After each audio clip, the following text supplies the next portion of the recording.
Graça e paz, amados. Boa noite a todos. Glória a Deus. Que momento de adoração espetacular.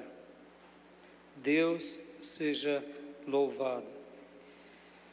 Eu convido você, meu irmão, minha irmã, a abrir a sua Bíblia comigo em Neemias, capítulo de número 6.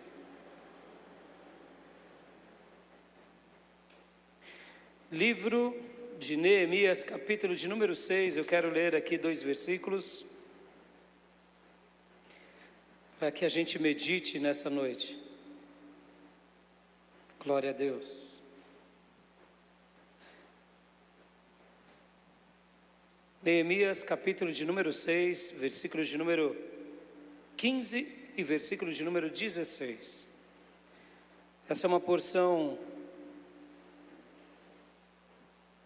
que é a síntese do livro e desse milagre, da obra que Neemias foi realizar. Aqui diz assim o texto sagrado: o muro ficou pronto no 25º dia de Elul, em 52 dias. Quando todos os nossos inimigos souberam disso, todas as nações vizinhas ficaram atemorizadas e com orgulho ferido, pois perceberam que esta obra havia sido executada com a ajuda do nosso Deus. Vamos orar? Pai, em nome de Jesus, muito obrigado, Senhor, por essa noite, mais uma vez na Tua casa, mais uma vez aqui, Senhor, um culto de orações, em que fazemos com parte da igreja, presente, e parte em casa, mas unidos em uma só fé, em um só amor, em um só propósito, de juntos buscarmos a Tua face. Obrigado, Pai, pela vida desse Teu servo, Neemias, o copeiro, que fez essa obra tão linda para o Senhor e para o Teu povo. E obrigado, Pai, por essa porção, porque aqui, Senhor, nós vemos um grande milagre da Tua parte. Um milagre da reparação, da reconstrução das muralhas em apenas 52 dias. Algo que trouxe aos inimigos um assombro, um temor, ficaram aterrorizados por saberem que Deus estava agindo sobre esse copeiro, sobre esse servo de Deus, e sobre todos aqueles que ali se uniram a Ele. E principalmente, Pai, sobre o Teu povo que estava sendo assistido, e em especial, a preservação da Tua casa, do lugar aonde todos iam Te adorar, Te servir, Te amar e temer o Teu santo e bendito nome. Nessa noite, Pai, fala conosco. Abençoa a minha vida, usa o Teu servo, as ideias, os pensamentos, aquilo que o Senhor vem trabalhando no meu coração, durante esses períodos que tenho tratado aqui, sobre Neemias. Abençoa o Teu povo, Pai, abençoa, Senhor, cada irmão, cada irmã, cada lar, cada servo Teu, cada filha, dá sabedoria, dá amor, da graça, da unção, da entendimento e sobretudo, Senhor, derrama muito temor em todos os corações. É assim que eu Te peço, eu oro e Te agradeço, em nome de Jesus. Amém. Aleluia. Título da minha mensagem hoje, que eu quero tratar com os irmãos aqui, é portões, portas e torres. Portas e torres. Ao ler esse versículo aqui, o muro ficou pronto no 24º dia de Elul, em 52 dias. Nós não dimensionamos essa conquista ou esse milagre. Vou, nessa introdução, dar um dado aqui, só para vocês terem uma ideia da dimensão de como tudo isso foi grande, como tudo isso foi extraordinário. As muralhas de Jerusalém,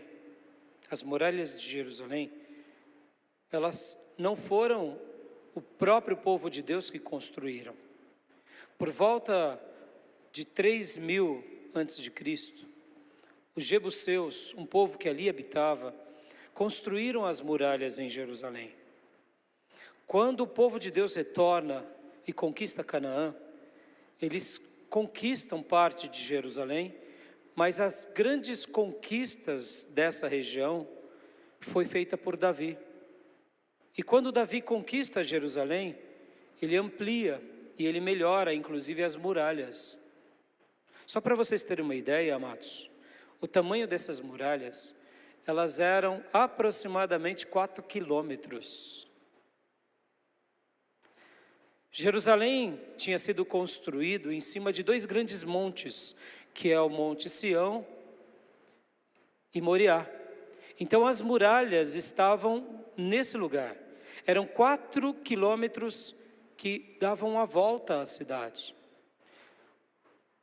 Jerusalém já é um altiplano, já fica no alto, ainda com essas muralhas, era praticamente intransponível. Por isso que Davi, quando conquista Jerusalém, quando conquista essas terras, e Israel tem uma grande conquista e uma grande proteção, porque o templo de Deus ficava nesse lugar. Antes da construção do templo ficava o tabernáculo, mas depois que construíram o templo de Salomão ficou dentro dessas muralhas. Era uma fortificação imensa. Só para vocês terem uma ideia, os muros dessa muralha eram de aproximadamente 12 metros de altura, equivalente hoje a um sobrado de 3 andares, ao redor de toda Jerusalém. O tamanho, a largura dessas muralhas era de quase 8,5 metros. Pensem comigo, um terreno de 10 metros de frente, praticamente essa era a largura das muralhas. Era imensa, gigante. Ela continha, só para vocês terem uma ideia, por volta de 34 torres de vigília. Os soldados ficavam apostos nessas torres, observando dia e noite se chegavam inimigos. Torres de vigias. Ela continha por volta de 12 portões. 12. Então, o que acontece? Quando Neemias, de fato, vai reconstruir as muralhas, era por quê? Porque algum tempo atrás, algumas décadas atrás, 50.000 judeus tinham voltado do cativeiro da Babilônia com Zorobabel. E quando eles regressam, eles começam a reconstruir principalmente o templo. E essa reconstrução leva tempo. Houve muitas objeções e lutas, porque, irmãos, pensem numa coisa: ter muralha é importante? É. Mas se você não tem templo, do que vale a muralha? Então o povo regressa e restaura o altar de Deus. Mas ainda o altar e o templo estavam expostos, porque as muralhas estavam abertas e destruídas. Talvez você pergunte para mim, talvez você diga: pastor, mas os 4 quilômetros Nabucodonosor destruiu? Não precisa destruir 4 quilômetros. Basta você destruir os portões principais e as torres de vigília principal. Foi isso que aconteceu. Quando Nabucodonosor destrói as muralhas, ele destrói os acessos principais. Um portão principal é o que basta para o inimigo acabar com a nossa vida. Foi isso que eles fizeram. Destruíram vários portões principais e várias torres. Muito da muralha ainda continuou erguida. E agora então volta esses 50 mil judeus com Zorobabel.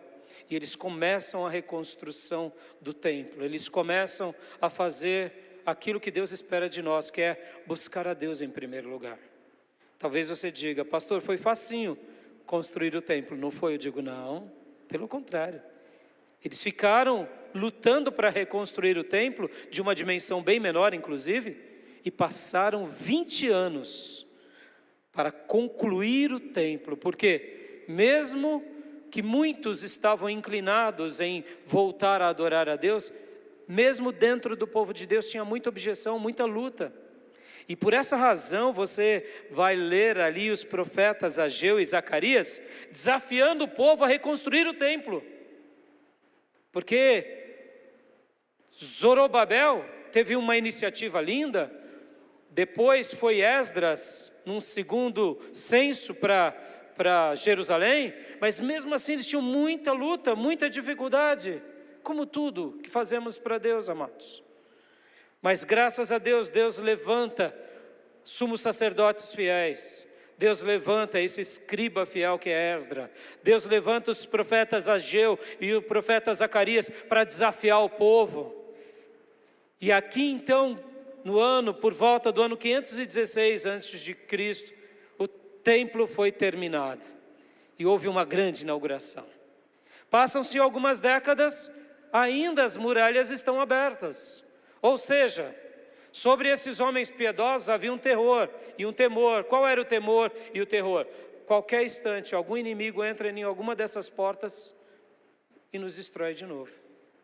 Aí é onde entra esse copeiro, esse homem de Deus, que era um homem piedoso, temente a Deus, um homem de oração, um homem de jejum e um homem de muito compromisso. E ele vai, e quando ele chega lá, ele tem muitas lutas, tem muitas objeções, inclusive no meio do povo de Deus. Mas ele persevera e ele separa os sacerdotes, separa os levitas, separa os povos, os homens e mulheres fiéis, e começam com muita intensidade fazer essa reconstrução. E no meio de toda a oposição eles tinham turnos, e o inimigo tentava pará-lo, tentava impedi-lo, tentava dissuadi-lo, e ele dizia: eu não vou parar, porque eu tenho uma obra muito importante, muito especial para fazer. E ele continuava fazendo, e ele disse para todos aqueles que estavam do lado dele: segurem uma colher de pedreiro em uma mão e uma espada na outra, porque a gente vai continuar fazendo isso, e a gente vai ter o êxito, e vamos acabar com essas muralhas. E assim, depois de 52 dias, por volta do ano 445 a.C., as muralhas foram reerguidas. Percebam, irmãos, quando nós olhamos, 80 anos aproximadamente depois da construção do templo, quase 80 anos, o templo estava lá, mas não tinham homens valentes para tomar a frente. Mas Deus tocou no coração de um homem que orava e jejuava e chorava diante dele, e Deus deu uma direção e ele foi. E a obra que ele fez, ele não fez para ele, mas ele fez para Deus e fez para o povo dele. E quando ele vai, e é sempre assim, irmão, sempre assim, a obra que um homem de Deus faz nunca é para si, é para Deus e para o povo de Deus. E quando realmente Deus vê pessoas assim, Deus separa a dedo, porque essa obra é para a glória de Deus. E Deus colocou pessoas ao lado de Neemias, e ali eles foram reparar essa muralha, fechar os portões e levantar as torres. Só para vocês terem uma ideia, ele trabalhou intensamente no portão das ovelhas, ele trabalhou com afinco na porta dos peixes, na torre da fornalhas, no portão do estrume, na porta leste e na porta dourada. Essas estavam totalmente danificadas e arruinadas. E ali esses homens que se alistaram a ele, que nós não temos o número exato, mas era um contingente de piedosos, não pararam de trabalhar. E esse copeiro que vivia um dia lá no palácio, desfrutando de tudo do bom e do melhor, ele, durante o período dessa edificação, ele se igualou a todos eles e viveu ao lado deles, realizando o mesmo trabalho que eles. E depois desse êxito, ele continuou governando Jerusalém por 12 anos e continuou com simplicidade e com modéstia, comendo o que todos comiam, não como os governadores comiam. Uma vida simples, porque um homem de Deus, na sua grande maioria, segundo a minha Bíblia, é um homem que preserva a modéstia. Ele sabe viver com muito, ele sabe viver com pouco. Ele glorifica a Deus quando tem e exalta a Deus quando não tem. E Neemias, então, durante 12 anos, se torna esse governador lendário e crucial na história do povo de Deus. Porque agora o templo, que já tinha sido reerguido, que já tinha sido concretizado, agora tinha muralhas para protegê-los. Tinha torres de vigias, tinha sentinelas, tinha pessoas. Então hoje eu quero falar um pouco com vocês sobre isso, principalmente, em primeiro lugar, sobre as torres. As torres. O que te faz lembrar de uma torre? Me faz lembrar o profeta Ezequiel. É o lugar de sentinelas. É o lugar onde se avista o inimigo vindo de longe e de repente a sentinela olha e fica observando um lugar, um arbusto muitas vezes, e fala: aquele lugar tem alguém. E de repente ele fica atento, prestando muito atenção, e de repente ele toca as trombetas, vêm os soldados e vão ao campo de batalha. O que representa uma torre, meu irmão? O que representa aqui, no caso, a torre da fornalha, representava muita coisa, porque era uma torre estratégica que um dia tinha sido dizimado pelo inimigo. E mesmo depois que o templo foi construído, passaram-se muitos anos e muitas décadas, que não tinham pessoas lá mesmo em Jerusalém para edificar essa torre, edificar esse lugar. Olha que interessante, amados. Deus é aquele que coloca no coração dos seus filhos o zelo para cuidar das torres, das sentinelas. Todos nós, como cristãos, precisamos estar na torre de vigia, que é o lugar onde aprendemos sobre vigilância, é o lugar onde aprendemos sobre proteção, é o lugar onde aprendemos sobre segurança. Sabe, amados, uma das coisas que tem deixado meu coração apertado é porque eu tenho notado que o povo de Deus, de uma forma geral, eu diria, perdeu o temor. Torre de vigia virou algo lendário apenas. É um nome bonito.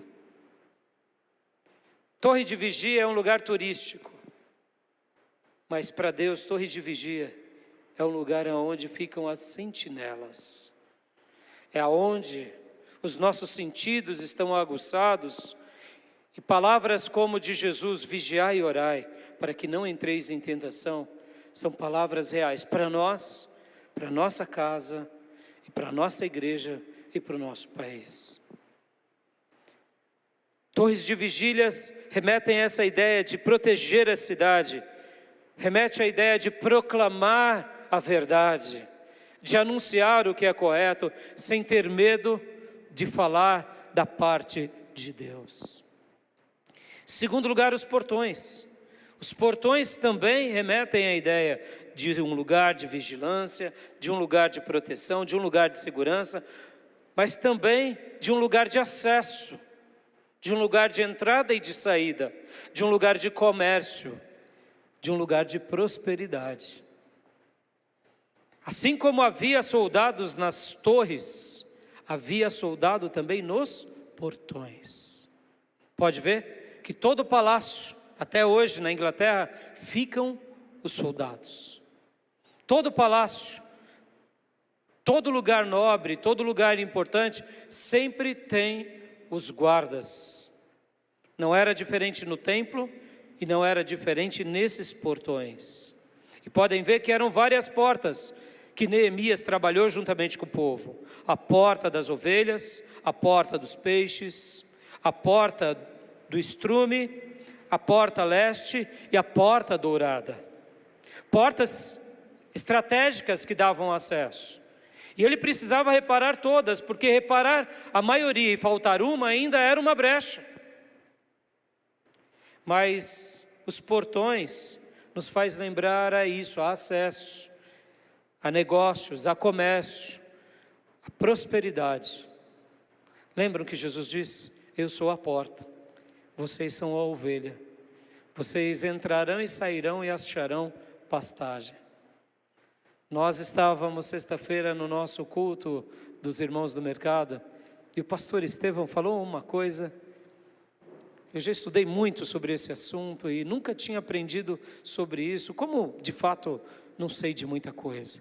E ele disse que quando Jesus falou sobre essa expressão, que ele é a porta das ovelhas, e ele disse: elas entrarão e sairão e acharão para elas pastagem. Geralmente a gente pensa só num aprisco, né? Aquela porta ou aquela portinhola que o pastor abre para as ovelhas saírem. Mas enquanto ele falava a nós, ele dizia que Jesus era essa porta, e quando o pastor ele saía para levar o seu rebanho, as suas ovelhas para o pasto, ele se colocava num lugar e dormia aonde era o acesso de entrada ou acesso de saída. Então, o rebanho geralmente ficava num lugar, como se fosse, por exemplo, no alto de uma colina, e o caminho que dava o acesso para descer essa colina, o pastor dormia ali, ou os pastores. Porque se alguma ovelha tentasse fugir, ele era a porta, que não deixava a ovelha fugir. E se algum lobo tentasse entrar, ele não deixava, ele lutava, porque ele é a porta. Meu irmão, Jesus é a nossa porta. O cristão verdadeiro, ele tem zelo nas portas, porque ele aprende com o mestre. Porque o bandido, ele entra pela janela, mas o verdadeiro filho de Deus passa pela porta, ele entra e sai pela porta. E aqui Neemias restauram as portas, que também remetia a essa ideia de vigilância, de proteção, de segurança, de prosperidade. Por quê? Porque era o lugar que cuidava o quê? Do povo de Deus, que estava à casa de Deus. Mas eles trabalharam com muita determinação, e Deus consolidou essa graça em 52 dias. Trabalhos de dia, trabalhos de noite, sem parar, até se concretizar. Em terceiro e último lugar, Neemias sabia que para o inimigo ter êxito, bastava conquistar uma torre, ou bastava conquistar uma única porta. Neemias restaura os muros, Neemias restaura as torres, Neemias coloca de volta as sentinelas, Neemias coloca de volta os guardas, Neemias prepara esse caminho. Eu quero deixar essa palavra com vocês hoje, meu irmão, minha irmã, porque aonde eu quero chegar nessa reflexão? Aonde eu quero chegar? Por que torres? Por que portas?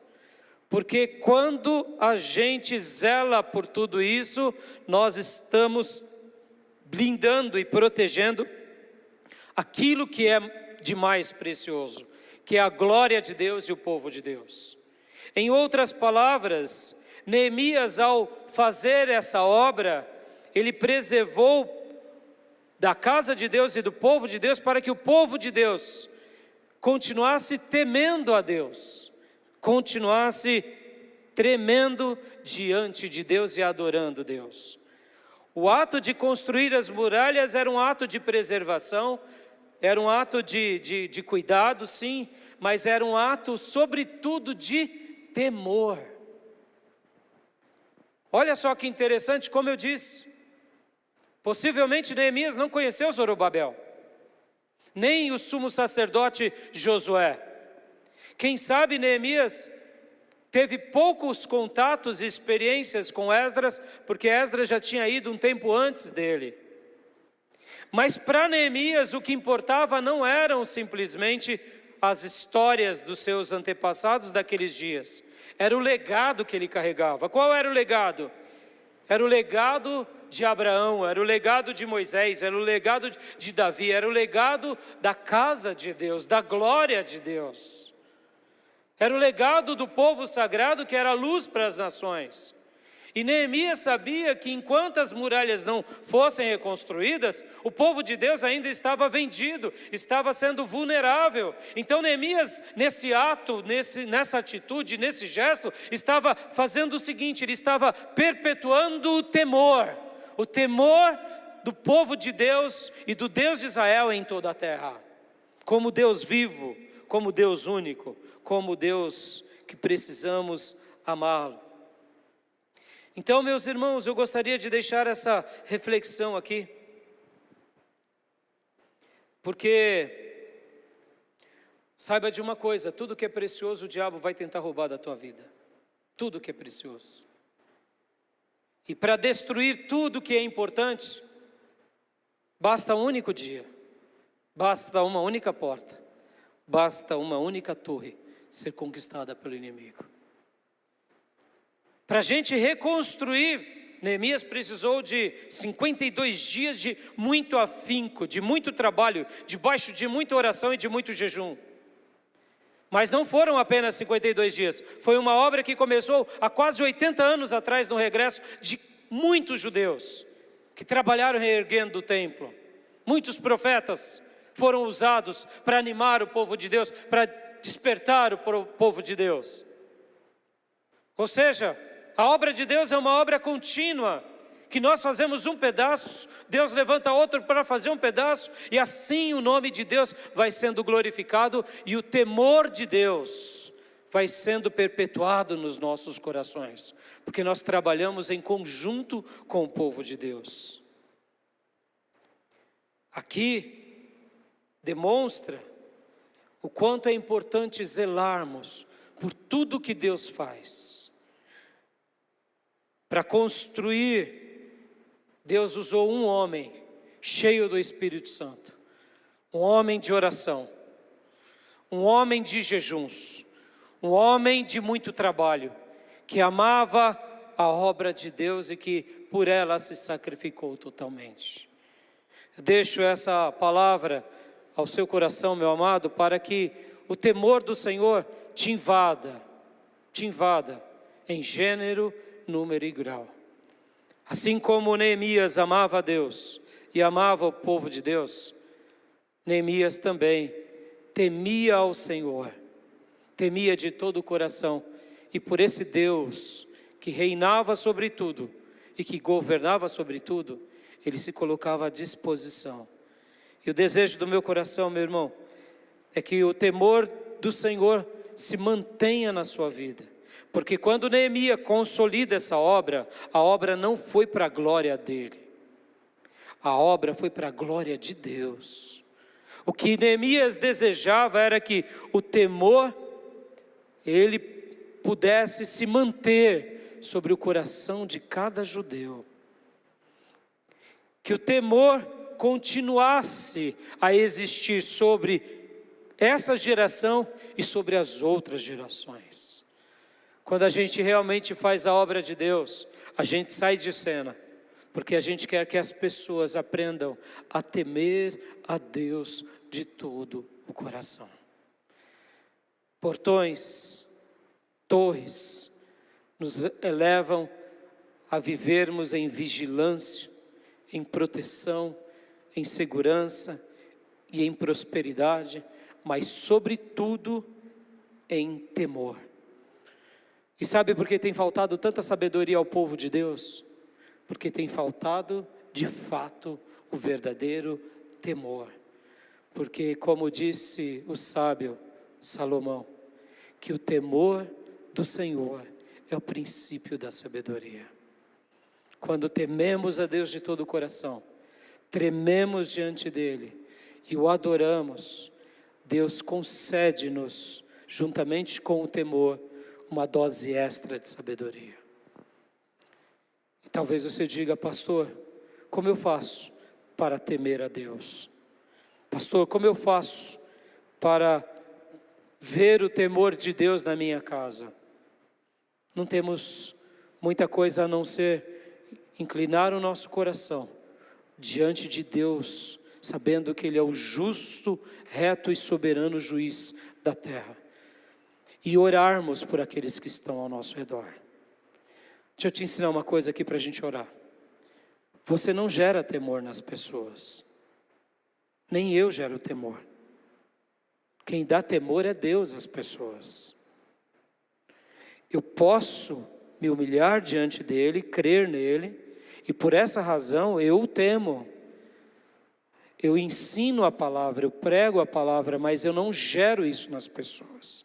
Talvez você diga: pastor, então o que eu faço? Ore pelas pessoas, ore de todo o seu coração, ore até ver o verdadeiro temor nascer no coração dessas pessoas, porque quando eu de fato temo a Deus, eu faço como Neemias, Deus passa a ser o meu tudo, a oração passa a ser algo real na minha vida, o jejum, o amor à obra de Deus, o zelo pela obra de Deus, o cuidado da vigilância, a minha proteção e a proteção de todos, a minha segurança e a segurança de todos, a minha prosperidade e a prosperidade de todos, porque do que vale eu temer apenas a Deus sozinho? Seríamos muito egoístas. O temor é algo coletivo, mas eu não posso gerar em você. Agora, uma coisa é fantástica: quando eu temo de todo o coração, eu sempre me aproximarei de homens que também temem de todo o coração. Uma das coisas mais lindas em quem verdadeiramente teme a Deus, que ele tem prazer de se aproximar de outros que também temem. Por quê? Porque é uma obra do Espírito Santo, é uma obra de Deus que nos une. E homens que temem, constroem para Deus. Para quê? Para que o temor se mantenha sobre todos, para que o temor continue sobre todos. Eu deixo essa palavra ao seu coração e quero orar com você nessa noite. Feche os seus olhos, curve a sua cabeça. Quem sabe você tem visto o inimigo deitar e rolar na tua vida. Muralhas servem para nos proteger contra o inimigo. E muralhas espirituais só serão construídas na sua vida com os tijolos, com as pedras, com a argamassa do temor a Deus. Então agora, onde você estiver, peça a Deus: derrame temor no meu coração, para que eu aprenda a vigiar, para que eu aprenda a me cuidar, para que eu aprenda a viver em segurança nas tuas mãos, e dessa forma, para que eu possa, sim, prosperar, porque eu quero te ter como a minha porta, Jesus, porque eu sou ovelha do teu aprisco, e se eu estiver num aprisco, eu quero que o Senhor seja a minha porta. Se o Senhor me levar para o campo, eu quero que o Senhor seja a minha porta, porque eu não quero que o inimigo entre e me devore, e eu também não quero me desgarrar do teu amor. Faça como Neemias, alguém que se humilha diante de Deus, alguém que peça para Deus de todo o coração, e alguém que lute para fazer a obra de Deus naquilo que Deus colocar no seu coração. Porque essas muralhas bastou de apenas um homem, depois de algumas décadas, cheio de Deus, cheio de temor, cheio do Espírito Santo, e Deus estabeleceu a sua vontade. Eu quero orar com você. Pai, aqui mais uma vez me coloco diante da tua presença, juntamente com o teu povo, Senhor. Senhor, obrigado pela vida de Neemias. Que realmente, Senhor, possamos ser homens, minhas irmãs, mulheres, que juntos nos unamos na causa do teu Santo Espírito para os nossos dias, como o Senhor deseja. Construindo, Senhor, apenas uma igreja fiel, discípulos fiéis, uma obra fiel, com um temor real ao Eterno, ao Todo-Poderoso. Pai, muito obrigado, Senhor, por esse homem de Deus, de um alto calibre, que, ó Deus, faz com que a nossa vida seja, eu diria, esquadrinhada em cada momento, Pai, porque temos uma grande obra a fazer. Ajuda-nos, Pai, a termos uma colher de pedreiro em uma mão, ó Deus, a termos, Senhor, uma espada na outra mão, mas sobretudo, esse amor, esse zelo, esse temor, para podermos, Senhor, glorificar o Teu nome. Livra-nos, meu Pai, livra-nos, meu Deus, de tudo que não Te agrada, e principalmente, Senhor, livra-nos da ausência do temor e do tremor. Oh Deus, não nos deixe, Senhor, viver sem Te temer, saber que haverá um acerto de contas. Não nos deixe, Pai, mas também nos dê sabedoria e equilíbrio para termos uma vida abençoada, uma vida feliz e uma vida muito produtiva, sem medo de fazermos as coisas para o Senhor, que tenhamos um temor, eu diria, não debaixo de julgo, não debaixo de sentença, mas no vínculo do amor, no vínculo, ó Deus, da piedade, da valentia, de homens consagrados, ao lado de mulheres consagradas. Faça isso, Pai, e eu Te peço, nessa oração, aos meus irmãos e irmãs, que têm se esquecido das suas torres de vigia, que têm se esquecido dos portões, que têm se esquecido que para o inimigo destruir a nossa vida, basta ele conquistar uma dessas torres, ou quem sabe, um desses portões. Papai, derrama zelo no coração do Teu povo, derrama fervor, derrama graça, mas sobretudo muito, mas muito temor. É assim, Pai, que eu oro e suplico pela Tua igreja, e suplico pelo Teu povo, em nome de Jesus. Amém. Amém, meus irmãos. Que Deus restaure em nós o temor a cada dia, para que a gente jamais perca Ele de vista, nem a obra que Ele tem para as nossas vidas. Tá bom, meus irmãos? Eu quero agora terminar dando a bênção apostólica. Estenda suas mãos à frente. Que a graça do Senhor Jesus, que o amor de Deus Pai e as santas e eternas consolações do Espírito Santo de Deus estejam com todo o povo de Deus, agora e para sempre. Amém. Deus abençoe, meus irmãos. Até domingo, em nome de Jesus. Deus abençoe, minhas irmãs.